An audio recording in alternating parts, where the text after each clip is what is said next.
इसके ठीक कुछ सेकंड के बाद तीनों इंजनों को ऑन कर दिया जाता है। इस पूरे प्लेटफॉर्म को पानी से भर दिया जाता है। जब भी इसमें आग लगती है, आग सीधे पानी से टकराती है और ध्वनि तरंगे टूट जाती हैं, वो इतनी मजबूत नहीं रह पाती।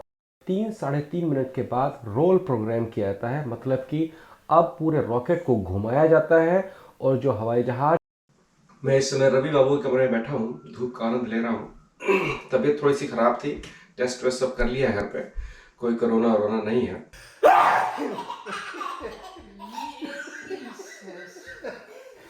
तो रॉकेट लॉन्चिंग की बात शुरू करें उससे पहले मैंने आपसे कहा था कि आईफोन 13 प्रो, आईफोन 13 प्रो ये हाथ में आ गया है। चूंकि ये कोई चैनल टेक रिव्यू का नहीं है, इसलिए मैं इसका रिव्यू नहीं करूँगा, लेकिन इसको एक दिन इस्तेमाल करने के बाद में मैं एक बात आपसे कह सकता हूँ कि ये जो टेलीफोन है आईफोन 13 प्रो, ये केवल भक्तों के लिए है।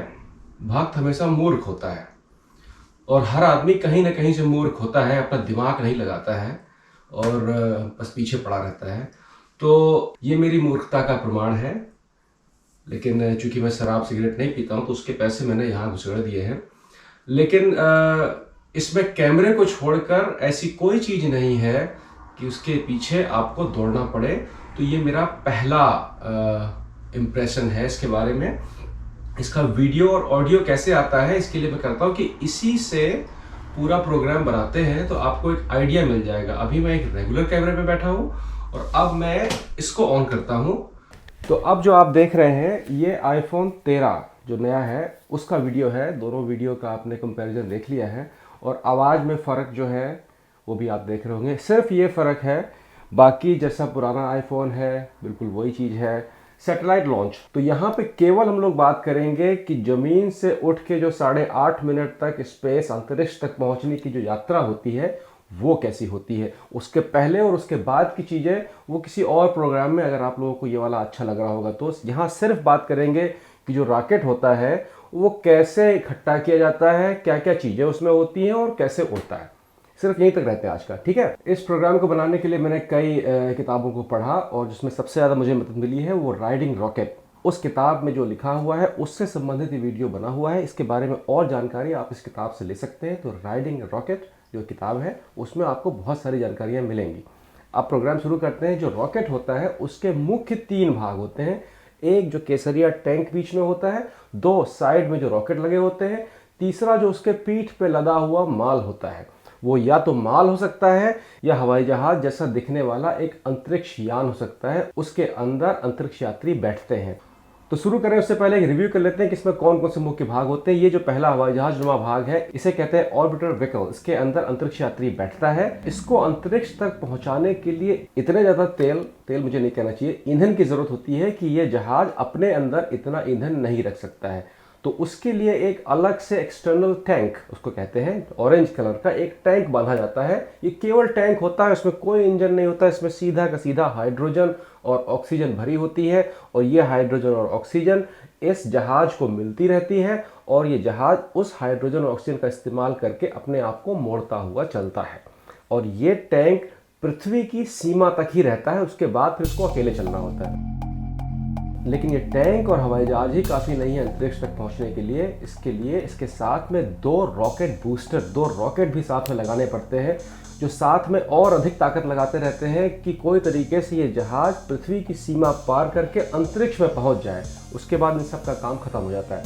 तो अब सबसे पहले शुरू करते हैं 1 बाय 1 जो अंतरिक्ष यान जिसमें अंतरिक्ष यात्री बैठ के जाता है। इसका एक अलग विभाग होता है, वहाँ पर ये पूरा खुला हुआ रखा रहता है और जिस तरह की मांग होती है उसके हिसाब से इस यान को तैयार किया जाता है। इसके अंदर दूसरा अंतरिक्ष यान भी रखा जा सकता है या और बाकी सामान जो वैज्ञानिकों को अपने प्रयोग के लिए वहाँ पर चाहिए होते हैं वो रखे जाते हैं।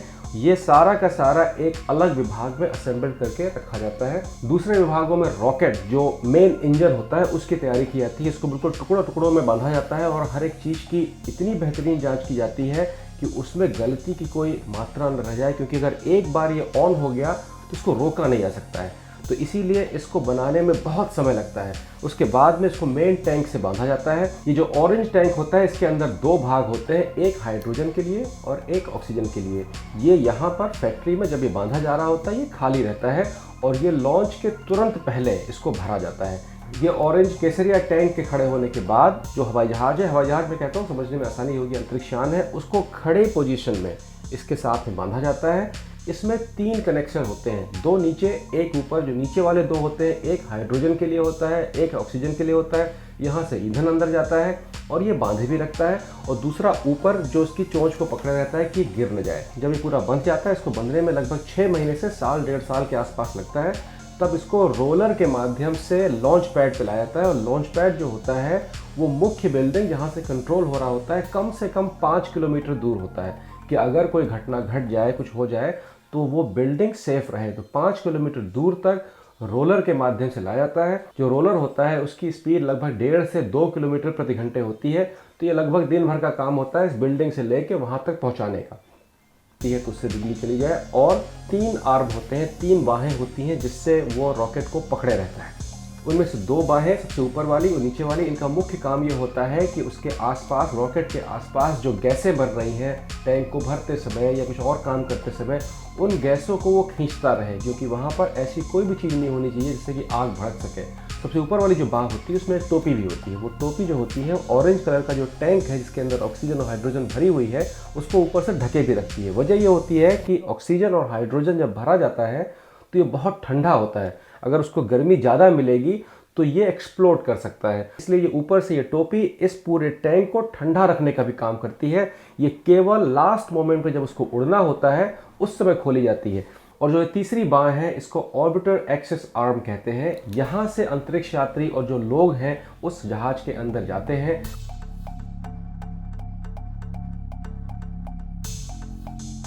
अब ऊपर से नीचे आते हैं, यहाँ पर नीचे अब आते हैं मुख्य घटना पर कि जब ये लॉन्च होना शुरू होता है। देखिए, जब ये लॉन्च हो रहा होता है तो उसमें बहुत सारी आवाज़ भी होती है। जब ये रॉकेट लॉन्च होता है तो आवाज़ इतनी ज़्यादा होती है कि उससे पूरा का पूरा प्लेटफॉर्म भी टूट सकता है।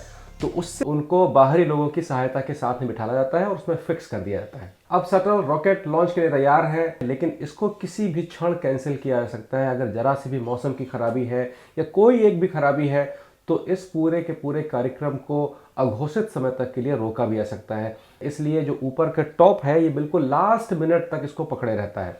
अब T-7 मिनट, मतलब कि 7 मिनट ठीक लॉन्च से पहले जो मुख्य बाह थी जिससे कि अंतरिक्ष यात्री अंदर गए थे उसको खोल दिया जाता है। इसके बाद अब ये जो अंतरिक्ष यान है ये कुछ चीज़ों के साथ में केवल बंधा हुआ है। अब ये रॉकेट लॉन्च के लिए तैयार है। T-45 सेकंड, मतलब 45 सेकंड में इंजन की जांच की जाती है कि इंजन गिम्बल, इंजन घूम रहा है कि नहीं घूम रहा है। इंजन स्टार्ट होने के कुछ सेकंड पहले हाइड्रोजन बर्न इंजन स्टार्ट किया जाता है। ये मुख्य इंजन नहीं है, ये छोटी सी चिंगारी छोड़ी जाती है। ये चिंगारी इसलिए होती है कि इंजन के आसपास गैसों को भरते समय कहीं कोई गैस इधर उधर फैली हुई तो नहीं है। अगर कोई फैली गैस होगी तो वो यहीं पर जल जाएगी, इंजन को नुकसान नहीं पहुंचाएगी। इसके ठीक कुछ सेकंड के बाद तीनों इंजनों को ऑन कर दिया जाता है। तीनों इंजन परफेक्ट तौर पे काम करने चाहिए। इसको उठाने के लिए इस इंजन की ज़रूरत नहीं होती है। ये इंजन केवल जहाज को मोड़ने के लिए होता है। इसके साइड के जो 2 बड़े रॉकेट होते हैं इनका काम होता है कि इस पूरे के पूरे सिस्टम को उठा के खींच के ले जाना। और ये जो मुख्य 3 इंजन है ये अपनी उस गैस को एक ऊंचाई के बाद में फिर ताकत देना शुरू करते हैं जब ये साइड के रॉकेट ख़त्म होने लगते हैं। तो यहाँ पर इंजन ऑन करके छोड़ दिया जाता है। इस पूरी यात्रा में अंतरिक्ष तक पहुँचने में 8.5 मिनट लगते हैं और इसमें अंतरिक्ष यात्रियों को कोई काम नहीं करना होता है। ये ऑटो पायलट यानी कि अपने आप उड़ता है। जो कंट्रोल सेंटर होता है वहाँ से उसको निर्देशित किया जाता है, लेकिन इमरजेंसी में जो अंतरिक्ष यात्री बैठते हैं वो टेक ओवर कर सकते हैं। जैसे ही ये पूरा रॉकेट उस लॉन्च सेंटर से ऊपर निकलता है उसके कुछ ही मिनट के बाद, लगभग 3-3.5 मिनट के बाद रोल प्रोग्राम किया जाता है। मतलब कि अब पूरे रॉकेट को घुमाया जाता है और जो हवाई जहाज नुमा अंतरिक्ष यान है उसको नीचे की तरफ कर दिया जाता है। उसके 2 कारण होते हैं। एक, इसमें चूंकि पंख होते हैं हवाई जहाज की तरह, वो उड़ने के लिए होते हैं। अगर वो दूसरी तरफ रहेंगे तो हवा के प्रभाव से वो जहाज अपनी दिशा परिवर्तित कर देगा।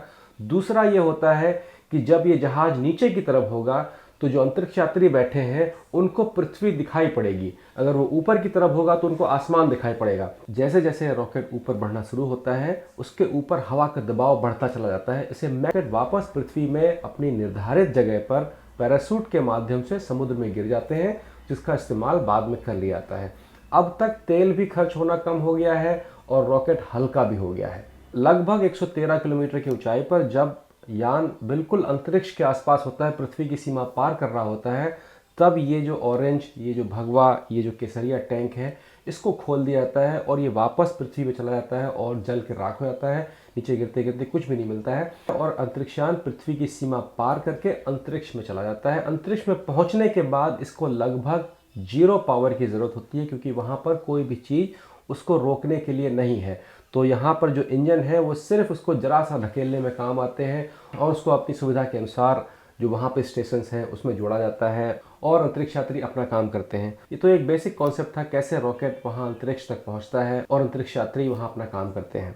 आने वाले भागों में अब ये वापस कैसे आता है, इसकी भी पूरी एक लगभग ऐसी कहानी है। तो अगर ये आपको अच्छा लग रहा होगा, पसंद आया होगा, तो अगले पे काम करेंगे। इसको बनाने में बहुत मेहनत लगती है, तो अच्छा लगा हो, सही लगा हो तो लाइक करिए और सब्सक्राइब कर दीजिए। सब्सक्राइब करने से स्पॉन्सर मिलते हैं, स्पॉन्सर मिलने से पैसे मिलते हैं, पैसे मिलने से इस तरह के प्रोग्राम को बनाने में जो इन्वेस्टमेंट होती है उसका खर्च निकलता है। ये एक आदमी से नहीं बनता है। तो अगर ये आपको सही लग रहा है तो सब्सक्राइब जरूर करिएगा।